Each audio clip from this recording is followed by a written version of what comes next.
விஷம் கலந்த உணவை உண்டும் அந்தோணியார் உயிர் பிழைத்தார். எத்துணை அற்புதம்!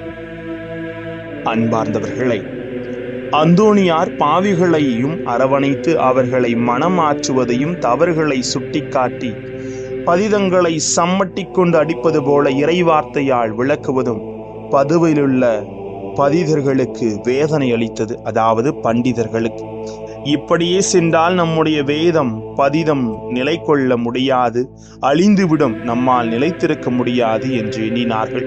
அந்தோணியார் எல்லோரையும் கெடுத்து கொண்டிருக்கிறார் என்று நினைத்த இந்த பண்டிதர்கள் அவரை அழிக்க முடிவு செய்தனர். ஒரு நாள் அந்தோணியாரை பதிதர்கள் விருந்துக்கு அழைத்தார்கள். நயவஞ்சகமாக, மிகவும் அருமையாக, பார்வைக்கு கவர்ச்சியாக, வெளித்தோற்றத்திற்கு நன்றாக தயாரிக்கப்பட்டு வைக்கப்பட்டிருந்த அந்த உணவு, ஆனால் அதிலே மிக அருமையாக கலக்கப்பட்டிருந்தது கொடும் விஷம். அந்தோணியார் யார்? உள்ளங்களை ஊடுருவி பார்க்கும் அற்புத வரத்தை அல்லவா பெற்றிருந்தார். இந்த உணவை நான் உண்டதும் சாக வேண்டும் என்பதற்காக கொடும் விஷத்தை கலந்து வைத்திருக்கிறார்கள் சதிகாரர்கள் என்பதை அறிந்து இவருடைய சதியை முறியடித்தாக வேண்டும் என்று அந்தோணியார் நினைத்தார். சிலுவை அடையாளம் வரைந்து ஆண்டவரிடத்திலே வேண்டினார். பாலைவனத்தில் 5 அப்பங்களையும் 2 மீன்களையும் எடுத்து 5000 பேருக்கு மேலாக உணவளித்த ஆண்டவரே, அதே தூய்மையையும் பரிசுத்த உணவாக